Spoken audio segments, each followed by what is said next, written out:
I'm going to talk about a song that I listened to a million times and I really didn't even know how to play it. It's an F and a G.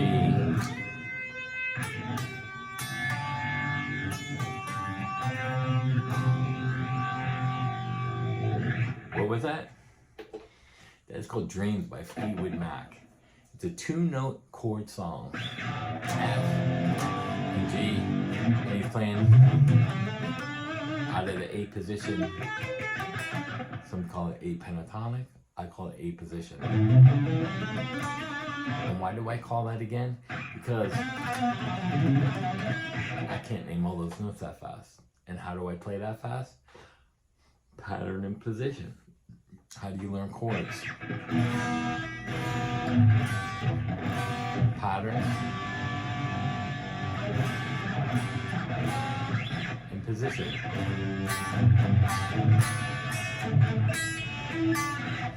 So why don't you learn solos that way? Why don't you learn your scale tones by pattern position playing? I'm going to show you something really cool. Here's the G major chord. Here's the G minor chord. Here's the A major chord. A minor. So on and so on. But if you look, this first finger is bar. So really, I have to only know the top string. E, F sharp, G, A, B, C, D.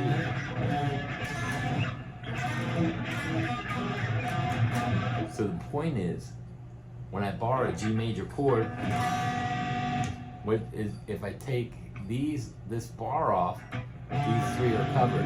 So what is my actual finger barring on a major chord? First two strings. On a minor chord, the first three. 1, 2, 3. 1, 2, 3. 1, 2, 1, 2, 1, 2, 3. Huh? You just learned the whole G major scale and you didn't even know it. Now how am I going to write like that? Like Lindsey Buckingham, using this third off the G string.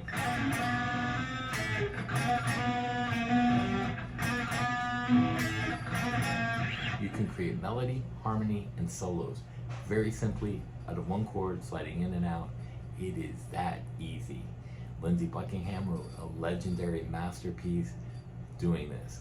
Some people call it double stops. I just call it chords and notes and possibilities. It is that easy. Now you probably never heard it taught this way, and thank you for everybody for subscribing. We're kicking ass. And this is what I'm going to say. I don't care what I've wrote or what I have done. What I can tell you is,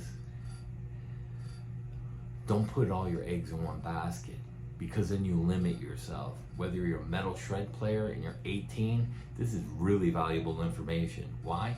Because if you don't listen, you'll never make the money that I did. Because I'm a shred guitar player from GIT who writes for pop stars, country stars, and blues rock people. I make a ton of money in the industry. And that's just how it is. So how do you do this? If you get a gig to play with Luke Bryan, you don't know how to play country licks, and you're a rock guitar player, you missed out on a great gig. Now, who wants to sacrifice missing out on a gig that can pay their bills and you play 4 times a month for a year?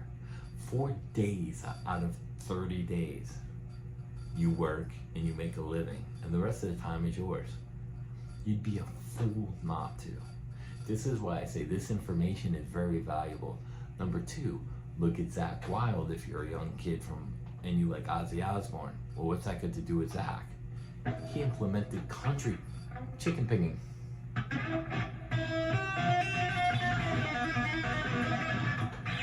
Into rock and roll and metal.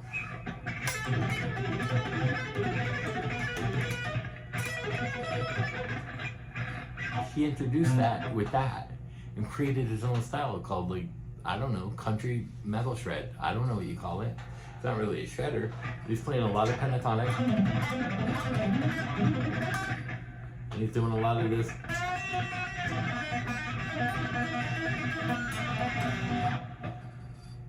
But the point is, he took 2 different genres of soloing and put them together.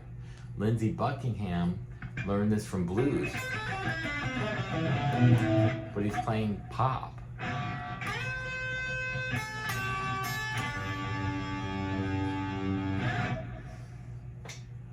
The techniques are a little different, but the notes never ever change in that key. There's only 7 notes, 7 possibilities of different combinations to create chords and soloing techniques. Whether it's a bend, hammer on, pull off, a slide, picking, it doesn't matter. They're all the same notes. This A major, this A minor scale, rock, country, it doesn't matter. They're the same notes played in different orders and sequences, hence patterns and in positions. If you understand the concept that I'm talking about, which nobody explains, and I'm a GIT grad and studied under Steve Morris, you're not gonna get it because it's so simplified, everybody will understand it, and it's done in a different path. If you don't understand the technical part, that's okay. You don't need to be. So you take this chord, figure out the bar, and all you're learning is E, G, A, E, C, D, E. 1, 4, 5 makes your major tones, G, C, D, and you go 3 back from there. There's your relative minor, 1, 4, 5, E, A, B. So now you got E, G, A, B, C, D, major, minor, minor, major, major, and then minor again. So how important is it to learn chords by position without knowing what they are? You don't know all the notes in that chord. You know the root. C major 7, G major 7, E minor, G, A. You only go by the root, so go by the root. Major, take your middle finger off minor. Minor's 3, well, let's stay in the same key. A, 3, major 2.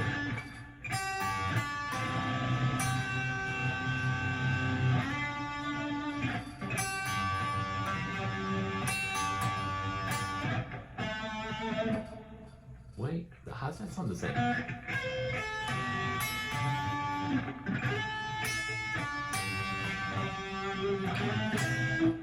Because they're the same notes repeated over and over again. The same notes in that A minor position are the same that's in the G major position, hence 2 more, which is the F sharp, minor, F minor, or F diminished. You go half and half. So this is a very important lesson. I hope this breaks through in some people's heads.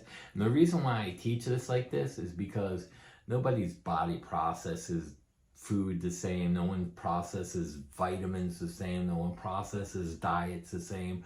No same workout routine works for the same person. They do, but not for every single body. So there's groups of people that learn in different groups. They learn at different rates and different processing. If you take this and you break down when I'm playing a guitar, it's all by pattern and position. Does that make me a genius? No, I just figured out the guitar in a more unique way than most people, and that is pattern position way. Like my string skipping thing. And let's see, let's get out of there. Let me go in here and take off the rotary in this one. Where are you? Didn't know I had it on in there.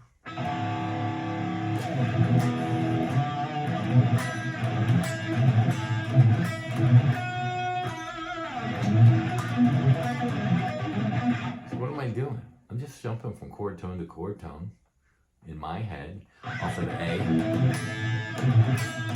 B, C, D. Scales.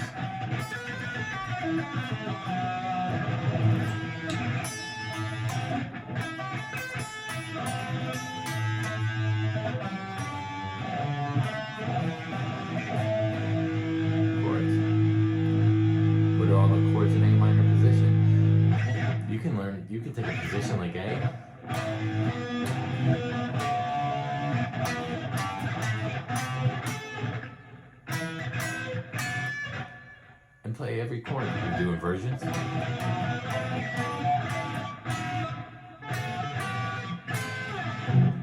And you got a whole section of 5 chords that go in that whole key of A minor. And you can't go wrong because they're all relative to each other. The scales are what creates those chords.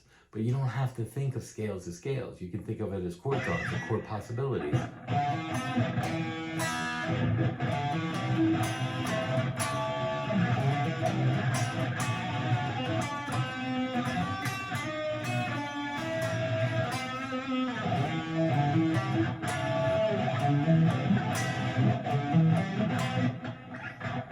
That's what Lindsey did.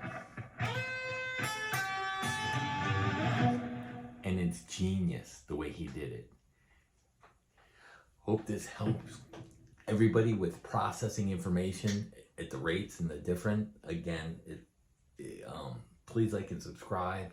I am here to teach you the most that I can in the most simplest way so that everybody can learn without you guys having to pay for it. That's the greatest thing that anybody can offer you. Free lessons. These are free lessons that I paid hundreds of thousands of dollars for, redone in my vision of the way I broke down guitar, so that I can do things that other guitar players can't do. Like the string skipping. Paul will do it, Paul Gilbert will do it, but a couple strings.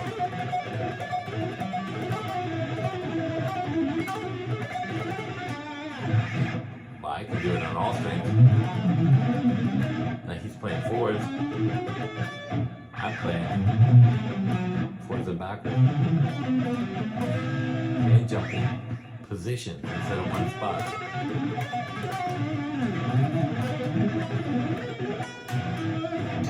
How am I able to do that? Patterns and positions. That's all I'm doing is hitting chord tones, not scales. They're not scales to me. So I hope this helps you out. This is a video under 15 minutes. Yes! You can watch the whole thing. And again, please get everybody that you know to subscribe or like. It helps me out. I do this for free. I make no money. Again, I don't give a shit about that. There are some stuff I'll go into. Like I see a lot of misinformation. I just watched a video on a guy talking about the music industry who's not even in it. How the hell does that happen? And he's completely wrong because he doesn't understand how contracts are negotiated or what's in those clauses in the fine print because the contract's not in front of him because he's not privy to that information. Record labels aren't broke. I hate to tell you, or they would have went under years ago. So if you got a $30 million record deal and you're trying to do the streaming off of Spotify instead of what BMG and ASCAP play, you're not even going to figure it out. And if you don't get a certain amount of streams, you make no money off of that revenue, which means it's the same thing like a football player. If you don't get X amount of tackles per game, you forfeit all your bonuses, which won't lead up to that $100 million football contract. They don't pay that $100 million right away. It's done quarterly, and it's based off your performance. Record deals are made off of your performance. There's a small clause in there in fine print. That's why you have a contract reader negotiate for you. Shh. But you see, people are too stupid and don't believe what this guy's saying, and he's putting this information out to hundreds of thousands of people because he's got a big platform. Bad boy. Spank, spank.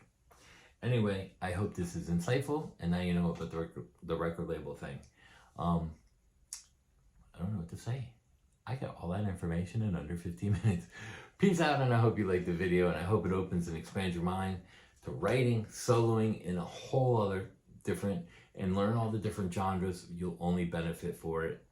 It's kind of like working one job. All your security's put in that job, unless you have a contract, which, you know, right to work states like Florida, it's not guaranteed. So peace out. I hope you enjoyed the video, and we'll be back soon. I'm going away this weekend. Peace.